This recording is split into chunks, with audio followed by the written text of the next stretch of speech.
आज हम अपना पुराना टॉपिक कंटिन्यू करने जा रहे हैं। 10th class biology life processes में हम न्यूट्रिशन पढ़ रहे थे। हमने ऑटोट्रॉपिक न्यूट्रिशन कवर कर लिया है, जहां हमने देखा था ग्रीन प्लांट्स फोटोसिंथेसाइज करते हैं सनलाइट और क्लोरोफिल की हेल्प से CO2 वाटर को लेकर। तो अब हम पढ़ने जा रहे हैं heterotrophic mode of nutrition, human beings और अमीबा में देखेंगे हम। तो ह्यूमन बींग्स में क्या होता है, उससे पहले देखते हैं जनरल व्यू न्यूट्रिशन। ऑटोट्रॉपिक पढ़ चुके हैं हम लोग, heterotrophic.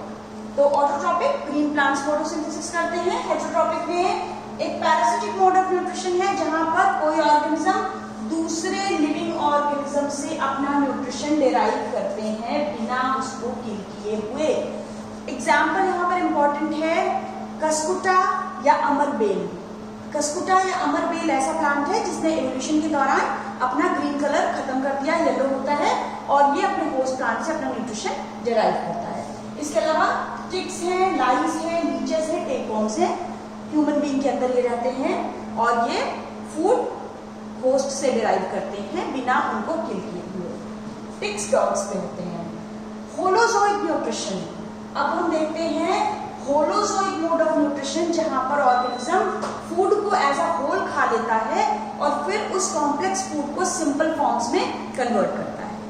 For example human being and amoeba एक ऐसा भी मोड ऑफ न्यूट्रिशन है जहां पर कॉम्प्लेक्स फूड को बॉडी के बाहर ही सिंपल फॉर्म्स में कन्वर्ट किया जाता है और फिर वो ऑर्गेनिज्म उस सिंपल फॉर्म ऑफ फूड को एब्जॉर्ब कर लेता है। मींस ये होलोजोइक तो कॉम्प्लेक्स फूड को लेते हैं फिर इनसाइड द बॉडी सिंपल में कन्वर्ट करते हैं, जबकि सैप्रोफिटिक कॉम्प्लेक्स फूड को बॉडी के बाहर ही सिंपल फॉर्म में कन्वर्ट करते हैं और उस सिंपल फॉर्म को एब्जॉर्ब करते हैं। या फिर हम कह सकते हैं ये डेड और डिकेइंग ऑर्गेनिज्म पे फीड करते हैं, डेड पे फीड करते हैं saprophytics. For example some fungus like mushroom, bread mould, yeast etcetera. Okay, so now we are going to study holozoic mode of nutrition in amoeba. तो amoeba में nutrition कैसा होता है? अमीबा में सबसे पहले आपको पता है अमीबा एक यूनिसेलुलर ऑर्गेनिज्म है, प्रोटोजोआ है ये, और इसके बॉडी के सरफेस पे एक्सटेंशंस होते हैं जिसे कहते हैं स्यूडोपोडिया। स्यूडोपोडिया, तो जब भी इसके सामने फूड आता है ये फूड को देखकर अपने सेल के सरफेस के एक्सटेंशंस बनाता है। स्यूडोपोडिया आगे ग्रो करते हैं और ये स्यूडोपोडिया ग्रो करते हुए इस तरह से फूड पार्टिकल को कवर करते हुए फूड पार्टिकल को ट्रैप कर लेते हैं अपने अंदर और ये फ्यूज हो जाता है इसके सरफेस के अंदर और ये बना लेती है फूड वैक्यूल। फूड पार्टिकल को कवर करते हुए ये फूड वैक्यूल बन जाती है, ये अंदर जो फ्यूज हो गया है, और ये फूड वैक्यूल के अंदर ही complex food, this complex food is digested into simple forms और वो सिंपल फॉर्म पूरे बॉडी में एब्जॉर्ब हो जाता है, सेल के सेल के साइटोप्लाज्म के साथ वो मिक्स हो जाता है। अब जो सेल के साइटोप्लाज्म के साथ वो फूड तो जो एब्जॉर्बेबल फॉर्म है सिंपल फॉर्म में वो डिफ्यूज हो गया और जो अनडाइजेस्टेड फूड है वो वेस्ट के फॉर्म में दूसरी वैक्यूल में रहेगा और सरफेस के पास जाकर फट जाएगी वो वैक्यूल और the waste is thrown out the cell. Paramecium एक और यूनिसेलुलर ऑर्गेनिज्म है। यहाँ पर इसकी शेप तो डेफिनेट होती है अमीबा की तरह, चेंजिंग शेप नहीं होती है। पैरामीशियम थे अमीबा की चेंजिंग शेप नहीं है, पैरामीशियम की फिक्स शेप है और इसके बॉडी पे पूरे बॉडी पे सीलिया प्रेजेंट होते हैं। उन सीलिया के थ्रू फूड मूव करता है और पैरामीशियम एक स्पॉट होता है, स्पेसिफिक स्पॉट होता है जहां से फूड एंटर करता है और इसके सीलिया हेल्प करते हैं फूड के मूवमेंट में। यहाँ पे अंदर जाके फूड वैक्यूल होती है जिसमें डाइजेशन होता है और उस तरह से फिर से वो वैक्यूल फूड वेस्ट को रिमूव भी कर देती है। अब हम पढ़ते हैं nutrition in human beings. It is very important.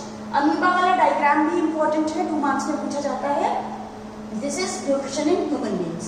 तो आप देख सकते हो यहाँ पर डायग्राम से क्लियरली ह्यूमन बीइंग में न्यूट्रिशन होता है हमारी एलिमेंट्री कैनाल के अंदर। एलिमेंट्री कैनाल एक ऑर्गन सिस्टम है, डाइजेस्टिव सिस्टम है, comprises of many organs, starts from mouth, mouth से शुरू होकर ये खत्म होता है एंड्स इनटू एनस। क्या क्या ऑर्गन्स होते हैं? माउथ है, बकल कैविटी होती है, ये लॉन्ग ट्यूब लाइक स्ट्रक्चर है, oesophagus, this oesophagus opens into stomach, this bag like structure, और ये स्टमक से फूड आगे जाता है, यहाँ दिख मेरा पीछे है, ये ज्वाइन करता है है स्मॉल इंटेस्टाइन को। स्मॉल इंटेस्टाइन अंदर कॉइल्ड सी ट्यूब लाइक स्ट्रक्चर, हम अभी सबकी डिटेल में बात करेंगे। और you can C small intestine यहाँ लार्ज इंटेस्टाइन को ज्वाइन करती है और ये लार्ज इंटेस्टाइन एंड होती है एनस में। तो alimentary canal is a long tube like structure, starts from mouth and ends to anus, और बीच में डिफरेंट ऑर्गन्स होते हैं। अब डाइजेशन में हेल्प करने के लिए कुछ डाइजेस्टिव ग्लैंड्स भी होती हैं, जैसे कि सलाइवरी ग्लैंड, सलाइवा सिक्रीट होता है, लिवर हम पढ़ेंगे बाइल सिक्रीट होता है, और पैंक्रियास जहां से पैंक्रियाटिक जूसेस निकलते हैं। तो आगे बढ़ते हैं, इस डायग्राम को देख लो आप। सबसे पहला पार्ट है माउथ, जहां पर हम फूड सबसे पहले लेते हैं। फूड माउथ के अंदर आ गया, this is a buccal cavity. आपको क्या क्या यहाँ पर दिखाई दे रहा है?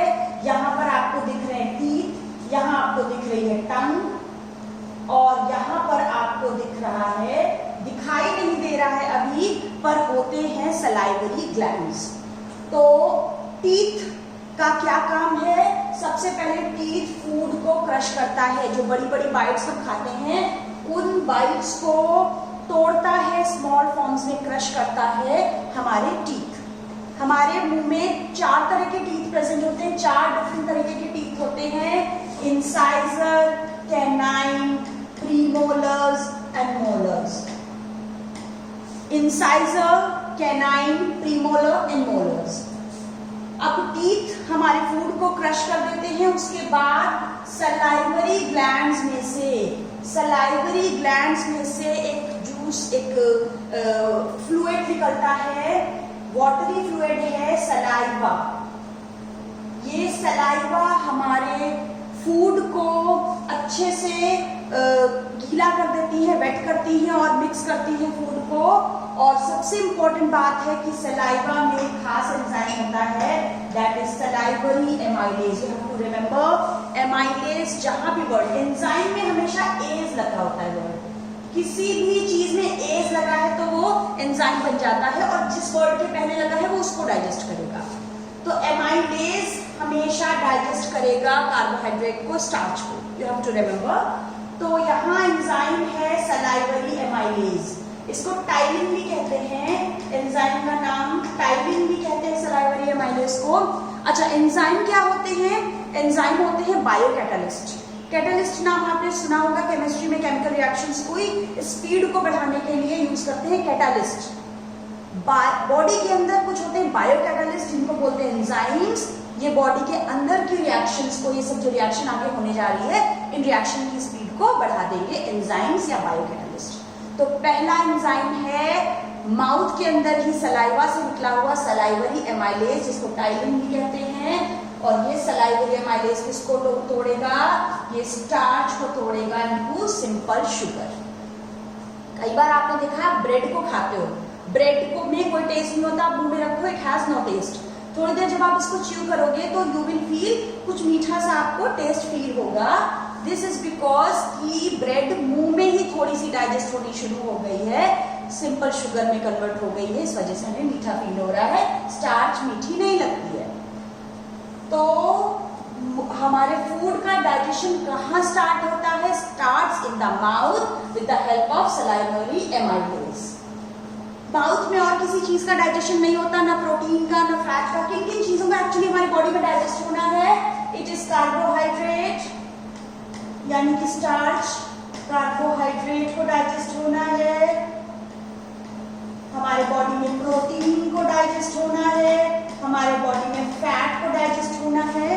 अब हम देखेंगे कहाँ पे किन किन चीजों का डाइजेशन होता है step by step. Now third चीज हमको दिख रही, टीथ, सलाइवा, और उसके अलावा थर्ड थिंग इज टंग। हमारी मस्कुलर टंग होती है, और ये टंग फूड को, ये हमारी मस्कुलर टंग स्पेशली टेस्ट के लिए होती है, और ये फूड को अच्छे से मिक्स भी करती है सलाइवा के साथ।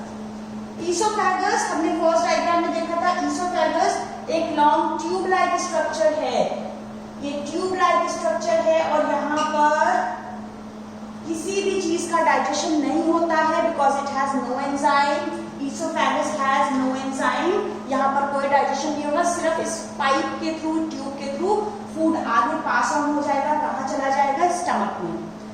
खास बात ईसोफेगस में क्या होती है, ईसोफेगस में कि इसकी मसल्स में कुछ खास तरह के मूवमेंट्स होते हैं जिन्हें कहते हैं पेरिस्टाल्टिक मूवमेंट्स, और इन पेरिस्टाल्टिक मूवमेंट की वजह से हमारा फूड आगे मूव होता है। पूरे गट में होता है पेरिस्टाल्टिक मूवमेंट, और इसके बाद ये फूड स्टमक में पहुंच गया है। स्टमक में फूड की प्रॉपरली मिक्सिंग होगी, तो अब फूड हमारा, ये ईसोफेगस है ऊपर, ईसोफेगस से ये फूड हमारा स्टमक में आ गया है। स्टमक एक बैग लाइक स्ट्रक्चर है, आप देख सकते हो, मस्कुलर होता है स्टमक, और स्टमक में खास बात है, स्टमक की वॉल्स में कुछ गैस्ट्रिक ग्लैंड्स होती हैं। स्टमक के वॉल पे गैस्ट्रिक ग्लैंड्स होती हैं, उसमें से रिलीज होती हैं 3 चीजें। वेरी वेरी इंपॉर्टेंट टॉपिक, ये काफी इंपॉर्टेंट है, पूछा जाता है दिस इज कि गैस्ट्रिक ग्लैंड्स में से क्या क्या सेक्रीट होता है। पहली चीज हाइड्रोक्लोरिक एसिड, दूसरी चीज है एंजाइम पेप्सिन, और तीसरी चीज है म्यूकस। ये जो हाइड्रोक्लोरिक एसिड है, ये एसिड सबसे पहला काम करता है, स्टमक को एसिडिक मीडियम प्रोवाइड करता है। क्यों जरूरी है ये एसिडिक मीडियम? इस एंजाइम पेप्सिन को एक्टिव करता है। ये हमारा पेप्सिन एंजाइम इनएक्टिव फॉर्म में है, इनएक्टिव पेप्सिनोजन की फॉर्म में है। ये इस पेप्सिन एंजाइम को एक्टिव करेगा, ये HCl। अब ये active pepsin enzyme, P for pepsin and P for protein, को डाइजेस्ट करेगा। यू हैव टू रिमेंबर, भूलना नहीं है, इंपॉर्टेंट बात है। पेप्सिन प्रोटीन को डाइजेस्ट करेगा। पेप्सिन को एक्टिवेट कौन करेगा? HCl। क्या होगा अगर स्टमक में एसिड ना रिलीज हो? तो एसिड रिलीज नहीं होगा तो प्रोटीन डाइजेस्ट नहीं होगी। क्यों? क्योंकि पेप्सिन इनएक्टिव फॉर्म में जो है वो एक्टिवेट नहीं होगा। तो एसिड HCl निकल रहा है, हाइड्रोक्लोरिक एसिड एक्टिवेट कर रहा है इस एंजाइम को, स्टमक को एसिडिक कर रहा है। साथ में अगर कुछ माइक्रोब्स आ गए हैं हमारे स्टमक तक तो उनको भी किल करता है ये HCl। पेप्सिन एक्टिव होकर प्रोटीन को डाइजेस्ट करने का काम करता है, और उसके बाद ये थर्ड थिंग जो रिलीज होती है यहाँ से म्यूकस। ये म्यूकस क्या करता है?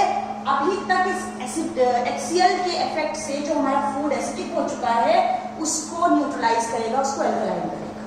तो हमारे स्टमक की जो इनर लाइनिंग है उसमें से एसिड के इफेक्ट को खत्म करके म्यूकस उसको एल्कलाइन करेगा। तो 3 चीजें स्टमक के गैस्ट्रिक ग्लैंड्स में से रिलीज हो रही है, HCl, pepsin and mucus. Stomach की वॉल मस्कुलर है। अब यहाँ से फूड आगे मूव करेगा, कहाँ जाएगा? स्मॉल इंटेस्टाइन में। स्मॉल इंटेस्टाइन आप देख सकते हो, स्मॉल इंटेस्टाइन में फूड स्टमक से जाएगा और कुछ स्फिंक्टर मसल्स होती हैं। स्फिंक्टर्स होते हैं जो फूड को एक ही डायरेक्शन में फ्लो होने देते हैं। जब आपको वोमिटिंग कभी होती है तो वोमिटिंग में आपके स्टमक का फूड बाहर आता है। इंटेस्टाइन में एक बार गया हुआ food can not return back. Vomiting में कौन सा फूड आता है? सेमी डाइजेस्टेड फूड जो स्टमक में प्रेजेंट है। स्टमक के बाहर इधर नीचे गया हुआ फूड वापस लौट के इस डायरेक्शन से नहीं आ सकता। अब यहाँ स्फिंक्टर्स होते हैं, फूड को पहुंचा दिया स्मॉल इंटेस्टाइन में। स्मॉल इंटेस्टाइन एक कॉम्पैक्ट स्पेस में अभी फिट होती है, बहुत टाइटली पैक होती है। आप देख सकते हो बहुत हाईली कॉइल्ड सी स्ट्रक्चर है और बहुत छोटी सी स्पेस में बहुत अच्छे से कॉम्पैक्टली फिट है। यहाँ पर नाम है स्मॉल इंटेस्टाइन, पर ये स्मॉल नहीं है, ये बहुत लंबी है, लॉन्ग है। स्मॉल क्यों कहते हैं? क्योंकि इसका डायमीटर स्मॉल है। लार्ज इंटेस्टाइन एक बार यहीं पर देख लो कि लार्ज इंटेस्टाइन छोटी है लेंथ में, पर इसका डायमीटर बड़ा है, इसलिए इसको लार्ज इंटेस्टाइन कहते हैं। तो वापस आते हैं हम अपनी स्मॉल इंटेस्टाइन पे। स्मॉल इंटेस्टाइन का लेंथ अलग अलग ऑर्गेनिजम्स में अलग अलग हो सकता है depending on the nature of the food they eat. Herbivorous animals जो ग्रासेस खाते हैं, हर्बीवोरस एनिमल्स में इंटेस्टाइन बहुत लंबी होती है because they have to digest cellulose. उनको ग्रासेस खानी है, उनको सेलुलोज को डाइजेस्ट करने के लिए उनकी इंटेस्टाइन लंबी होती है। जबकि मीट को डाइजेस्ट करना इजी है, एनिमल प्रोटीन्स को डाइजेस्ट करना इजी है, इसलिए टाइगर्स या सभी कार्निवोरस एनिमल्स की इंटेस्टाइन, स्मॉल इंटेस्टाइन शॉर्ट होती है, छोटी होती है। ओके। तो ये है स्मॉल इंटेस्टाइन में फूड एक बार आ गया। स्मॉल इंटेस्टाइन के 3 पार्ट्स हैं, ड्यूडेनम, जेजुनम, इलियम। अभी 10th क्लास के सिलेबस में तीनों नाम नहीं है, ड्यूडेनम, जेजुनम, इलियम। तो स्मॉल इंटेस्टाइन के अंदर क्या होता है हम देखते हैं। स्मॉल इंटेस्टाइन के अंदर यहाँ पर फाइनली फूड का कंप्लीट डाइजेशन हो जाता है। बकल कैविटी में सलाइवरी एमाइलेज से स्टार्च छूटा था, पेट में स्टमक में हमारा प्रोटीन टूटा था पेप्सिन से, और अब हम आते हैं स्मॉल इंटेस्टाइन में जहां पर फूड का कंप्लीट डाइजेशन होगा। तो क्या 3 चीजें हमने स्टार्टिंग में बात की थी टूटनी है, कार्बोहाइड्रेट, प्रोटीन एंड फैट को टूटना है। तो कार्बोहाइड्रेट, प्रोटीन और फैट को कहां तोड़ा जाएगा, यहाँ स्मॉल इंटेस्टाइन में। स्मॉल इंटेस्टाइन के पास स्मॉल इंटेस्टाइन का अपना खुद का इंटेस्टाइनल जूस होगा, 2 और बाहर से एजेंट्स लिवर और पैंक्रियाज अपने अपने जूसेस यहाँ पर रिलीज करेगा, सिक्रीट करेगा। तो लिवर से सिक्रीट होता है बाइल। लिवर आपने शुरुआत में देखा था एक ग्लैंड है, डाइजेस्टिव ग्लैंड है। Liver is the largest gland of the body. Liver bile release करता है, और बाइल स्टोर कहाँ होता है, एक और ऑर्गन में एकदम स्टार्टिंग में देखते हैं हम इस डायग्राम में। लिवर बाइल स्टोर होता है गॉल ब्लैडर में। बाइल रिलीज कहाँ से होता है, लिवर से, और स्टोर कहाँ होता है, गॉल ब्लैडर में। तो बाइल लिवर में रिलीज होता है। अब हम देखते हैं कि लिवर में जो बाइल रिलीज हुआ है, बड़ी इंपॉर्टेंट बात है कि bile has no enzyme but still it plays important role in digestion. क्यों? क्योंकि ये पहली बात तो फूड को एल्कलाइन कर देती है, ये फूड को एल्कलाइन कर देता है और फूड फैट को इमल्सिफाई करता है। अभी स्टमक से आया जो फूड थोड़ा बहुत एसिडिक है, उस फूड को एल्कलाइन करेगा लिवर से आया हुआ बाइल, और यहाँ पर फैट को इमल्सिफाई करेगा। इमल्सिफिकेशन क्या है, आप केमिस्ट्री में पढ़ा होगा आपने। लार्ज फैट ग्लोब्यूल्स को स्मॉल फैट ग्लोब्यूल्स में कन्वर्ट करेंगे। This is emulsification of fat. ये जो बड़ा सा फैट का ग्लोब्यूल है, ये इस पे कोई एंजाइम एक्ट नहीं कर पाएगा। कोई एंजाइम आपकी एक्ट करे, इसके लिए जरूरी है कि हम उस लार्ज फैट को छोटे छोटे ग्लोब्यूल्स में कन्वर्ट करें। अब इस पे आगे के एंजाइम काम करेंगे। तो बाइल क्या करता है, पहला ये स्टमक से आए एसिडिक फूड को न्यूट्रलाइज करेगा, एल्कलाइन करेगा, और दूसरी बात क्या करेगा कि ये फैट को इमल्सिफाई करेगा। इंपॉर्टेंट बात है, बाइल इमल्सिफाइज फैट। पेंक्रियाज क्या काम करेगा, पेंक्रियाज आपने देखा था वहां डायग्राम में, एक लीफ लाइक स्ट्रक्चर है पेंक्रियाज, वहां से निकलेगा पेंक्रियाटिक जूस। इंपॉर्टेंट एंजाइम्स है ट्रिप्सिन और लाइपेज।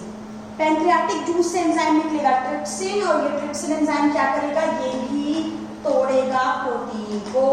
थोड़ी प्रोटीन शुरू हो गई थी स्टमक में टूटनी पेप्सिन से, और आगे जाके प्रोटीन को फाइनली तोड़ देगा ट्रिप्सिन एंजाइम। अभी प्रोटीन को फाइनली तो इंटेस्टाइन में ये टूटेगा, इंटेस्टाइनल जूस तोड़ेगा, ट्रिप्सिन बचे हुए प्रोटीन्स को तोड़ता है।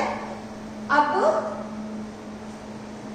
हम देखते हैं कि लाइपेज क्या करता है, लिपिड या फैट को ब्रेक करता है। ये लिपिड, लाइपेज नाम है, लिपिड या फैट को ब्रेक करता है लाइपेज एंजाइम। पैंक्रियाटिक जूस के 2 ही एंजाइम्स आपको पढ़ने हैं, ट्रिप्सिन और लाइपेज होते तो और भी कई सारे हैं।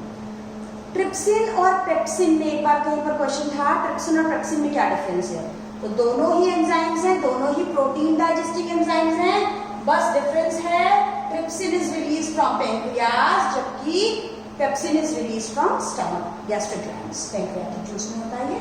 अच्छा, पैंक्रियाज के बारे में एक और खास बात है, पैंक्रियाज एक मिक्स्ड ग्लैंड है।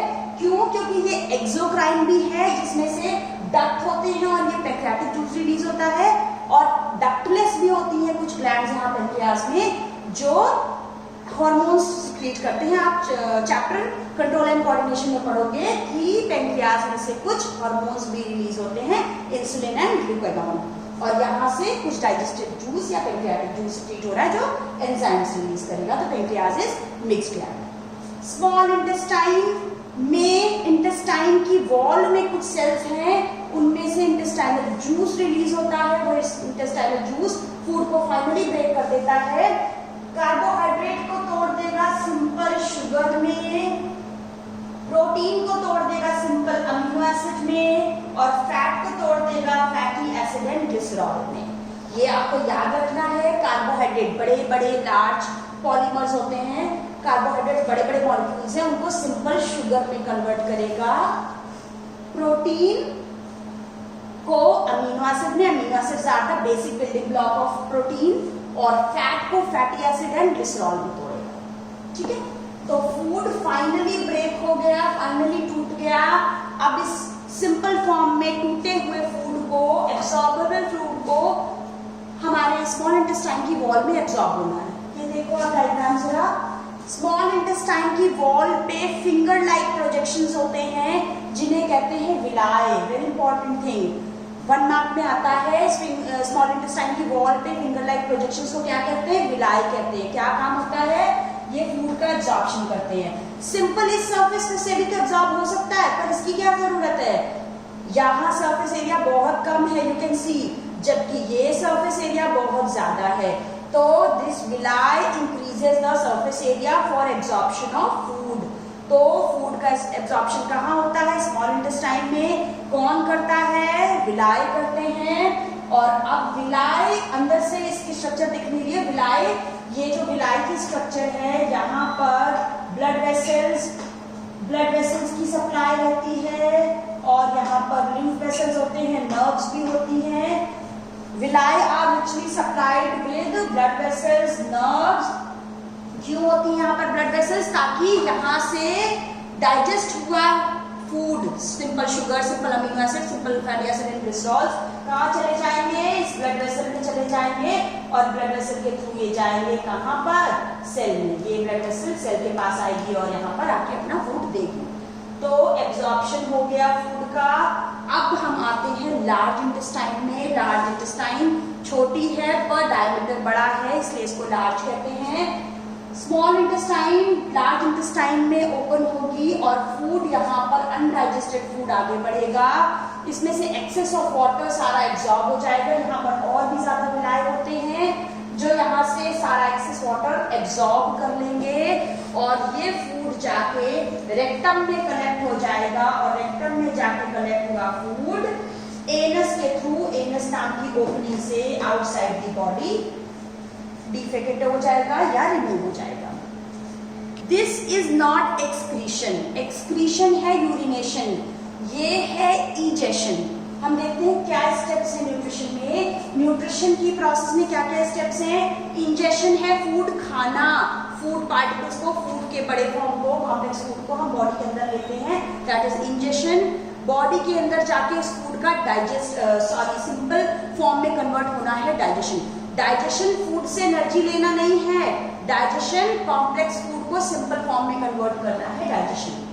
सिंपल फॉर्म में डाइजेस्ट हो गए, सिंपल फॉर्म में कन्वर्ट हो गए फूड को, विलाय की वॉल जो स्मॉल इंटेस्टाइन में है वो एब्जॉर्ब कर लेती है, उसको कहते हैं एब्जॉर्प्शन। और एब्जॉर्ब होके ब्लड वेसल के थ्रू भेज के सेल्स में चला जाता है, सेल जब उसको यूज कर लेगी, यूटिलाइज कर लेगी, अपने साइटोप्लाज्म में मिक्स कर लेगी, उसको हम कहते हैं एसिमिलेशन। और जो अनडाइजेस्टेड फूड पार्टिकल्स हैं वो बॉडी के बाहर निकल जाएंगे by the process of egestion. तो these are the steps of nutrition, very clear to you. Last thing is dental caries. आप अपने दांतों का ध्यान रखते हो, दिन में 2 बार तो मिनिमम ब्रश करते ही होगे। क्यों जरूरी है ब्रशिंग अपने टीथ को करना? जब भी आप फूड खाते हो, देखो कितने सुंदर दांत दिखाई दे रहे हैं। जब भी आप फूड खाते हो तो आपके दांतों के बीच की स्पेसेस में वो फूड पार्टिकल्स एक्युमुलेट हो जाते हैं, और उन फूड पार्टिकल्स के हमारे मुंह में प्रेजेंट बहुत सारे बैक्टीरिया मिलकर एक्शन करते हैं। तो जब वो सारे बैक्टीरिया फूड पार्टिकल को तोड़ते हैं, उन शुगर मॉलिक्यूल्स को तोड़ते हैं, तो क्या रिलीज करते हैं? कुछ एसिड। आप जानते हो एसिड तो किसी भी चीज को गला सकती है। आपके दांतों में बहुत अच्छी सी पॉलिश भगवान ने करके भेजा है, इनामल या डेंटाइन की कवरिंग होती है। हमारी बॉडी का हार्डेस्ट पार्ट है इनामल। इनामल हमारे दांतों में प्रेजेंट होता है। बैक्टीरिया ने जो फूड को डाइजेस्ट किया है उसमें एसिड रिलीज किया है, वो एसिड हमारे दांतों के इनामल को डिसॉल्व करता चला जाएगा, डीमिनरलाइज करता चला जाएगा, और जिससे हमारे इनामल खराब होते चले जाएंगे। अगर प्रॉपर ब्रशिंग कर देंगे हम तो क्या होगा? वो रिमूव हो जाएगा फूड पार्टिकल भी और बैक्टीरिया भी। कई बार होता है ये फूड जो हमारे दांतों के बीच में बचा हुआ है वो और बैक्टीरिया की सेल मिलकर डेंटल प्लाक बनाते हैं। दांतों में व्हाइट कलर का कुछ निकलता है, दैट इज डेंटल प्लाक। वो क्या है? बैक्टीरिया और फूड पार्टिकल मिलकर बना लेते हैं कवरिंग दांतों के ऊपर, जिसकी वजह से आपका जब ब्रश करते हो वो प्रॉपरली वहां तक नहीं पहुंच पाता है। कहां तक? इनामल तक नहीं पहुंच पाता, प्रोटेक्शन नहीं हो पाती है। बैक्टीरिया को क्लीन करने के लिए जरूरी है, प्लाक को रिमूव करने के लिए जरूरी है कि प्रॉपर ब्रशिंग हम करें। तो ब्रशिंग से माइक्रो ऑर्गेनिजम्स किल हो जाएंगे। ब्रशिंग नहीं करेंगे, अगर ये ऐसे अनट्रीटेड छोड़ देंगे तो ये माइक्रो ऑर्गेनिजम्स हमारे दांतों के अंदर पल्प तक को इन्फेक्ट कर सकते हैं, इन्वेड कर सकते हैं और अंदर जाके काफी पेन हो जाएगा। तो you have to take care of your teeth, your entire body, your digestive system. Thank you.